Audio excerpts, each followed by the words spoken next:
Bienvenue dans cette nouvelle édition du QG Week-end. Voici les titres de l'actualité. En République démocratique du Congo, le chef de l'État Félix Tshisekedi a présenté un programme d'urgence de 100 jours ce samedi 2 mars à Kinshasa. Mot d'ordre, améliorer tous les secteurs de la société. Controverse au Bénin, la classe politique est en ébullition. En cause, la mise en conformité des partis suite à l'adoption d'une nouvelle charte politique en juillet 2018.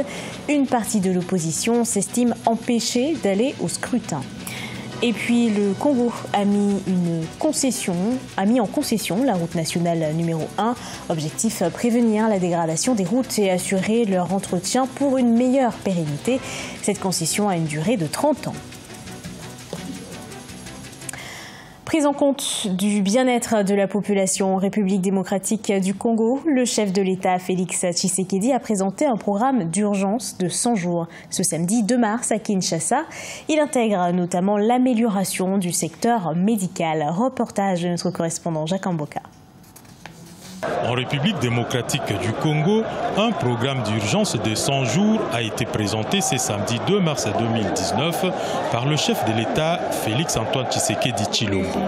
Le programme rendu public tient en compte tous les secteurs de la société avec des priorités notamment dans le domaine de la justice où une mesure de grâce sera prise dans les 10 jours à venir.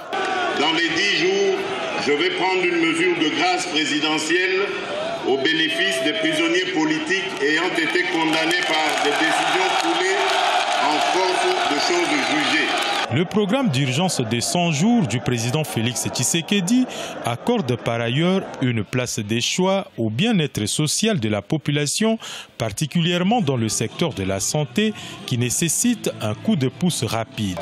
Des travaux de construction de nouvelles unités de santé, mais aussi la réhabilitation de plusieurs autres sont annoncés. Pendant ces 100 jours, il sera procédé à la réhabilitation de certains hôpitaux de référence retenus dans le programme, comme l'hôpital Mama Yemo à Kinshasa et les cliniques universitaires également à Kinshasa.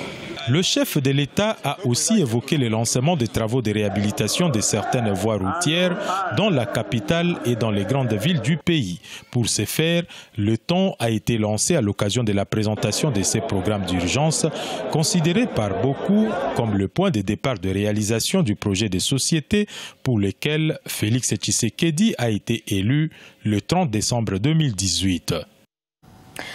Dernier jour avant la clôture des candidatures en Algérie. Les candidats à l'élection présidentielle ont jusqu'à ce dimanche soir, minuit, pour déposer leur dossier au Conseil constitutionnel. Ils feront face au président Abdelaziz Bouteflika, dont la candidature pour un 5e mandat est contestée par la rue.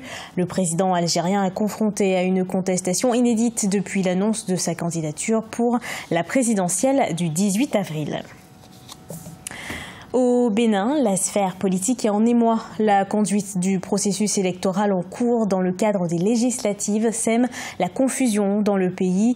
Le certificat de conformité à la nouvelle charte politique exigée par la Cour constitutionnelle a empêché des partis d'opposition de se présenter aux législatives du 28 avril prochain. Explication dans ce reportage de Leftionou. Le certificat de conformité à la nouvelle charte des partis politiques suscite de vives réactions au Bénin en prélude aux législatives du 28 avril 2019. Ce document est devenu la pièce maîtresse de tout dossier de candidature. Et pourtant, cette pièce ne figure pas parmi celles exigées par le Code électoral. Elle a été ajoutée par la Cour constitutionnelle, présidée par Joseph Djogbenou, dans une décision en date du 1er février 2019. Le certificat de conformité n'existe dans aucune loi. Ça n'a été prévu par aucune loi. Ça n'existe pas. Ce qui existe, c'est le récépissé provisoire qu'il faut publier au journal officiel. La mise en conformité des partis fait suite à l'adoption d'une nouvelle charte politique en juillet 2018.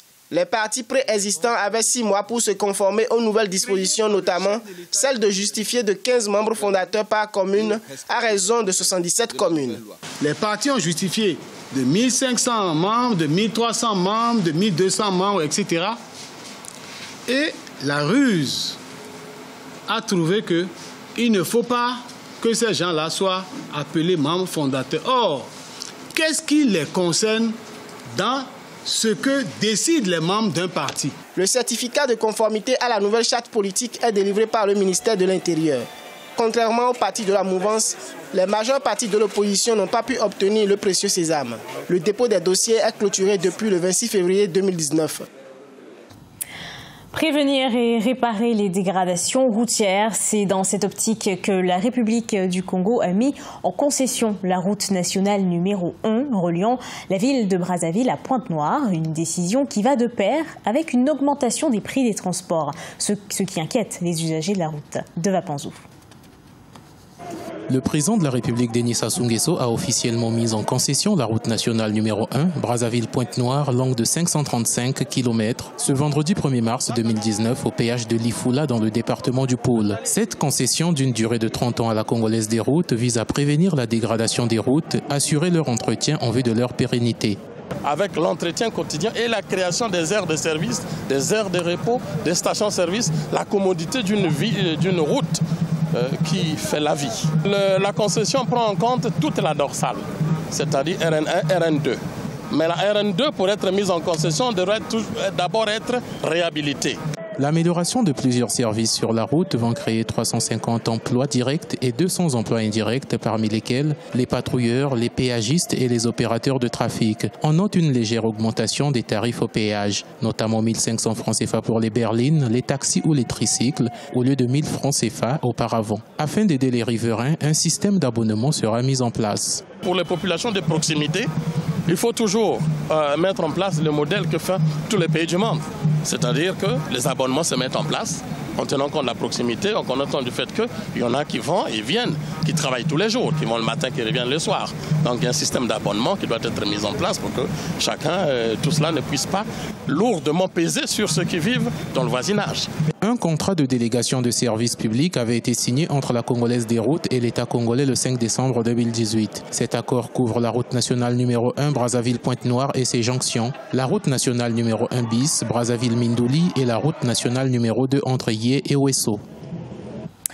2200 milliards de francs CFA en 2018. Au Cameroun, l'administration fiscale a réalisé des performances positives durant l'année 2018. Une performance attribuée aux mesures de diversification de l'offre numérique. Neili Claude-Bessa. L'administration fiscale camerounaise a mobilisé 2200 milliards de francs CFA en 2018. Une mobilisation des ressources accrues de 500 milliards de francs CFA comparée aux 1700 milliards enregistrés en 2017.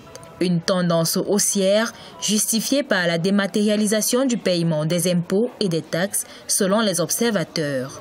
Depuis quelques années, la Direction générale des impôts est engagée à simplifier un peu la procédure en ce qui concerne le paiement de l'impôt. Donc on est là déjà avec la dématérialisation dans un aboutissement d'un long processus de modernisation de l'administration fiscale. Moi je vois là, premièrement dans la dématérialisation, des possibilités d'amélioration du service, ensuite des possibilités de simplification des relations entre l'administration et ses principaux usagers que sont les contribuables. Pour cette année 2019, la Direction générale des impôts envisage de poursuivre la dématérialisation des procédures dans la collecte des recettes fiscales. Un renforcement qui passe par le télépaiement des impôts et taxes de droit commun, l'extension de la déclaration par téléphone portable aux petits contribuables, ainsi que l'extension de la dématérialisation du timbre fiscal dans tous les chefs-lieux d'arrondissement. Les niches de corruption sont réduites parce qu'il n'y a plus de contact direct avec l'agent des impôts. Et ensuite, maintenant, il n'y a plus le désagrément des lenteurs administratives et tout ce qui pouvait